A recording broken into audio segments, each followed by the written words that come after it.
I'm Madisyn Buttonstone. Whether it's art, theater, sports, you name it, we all are together as a whole, and you're not just by yourself, and everyone knows that, I think, and feels that, like, community love.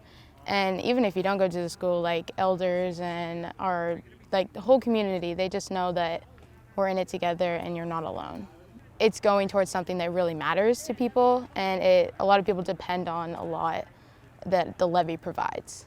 So, it's very important to me because I'm very involved in the school. I do sports, I play basketball and volleyball, and for me, like, that's like basically my life. My life is sports, and I don't think if I don't have that, which I haven't had in a long time, it makes me just very sad and just like in a stage where it's just like I don't know what to do. Like, all I have is school right now, and even that is hard. It's just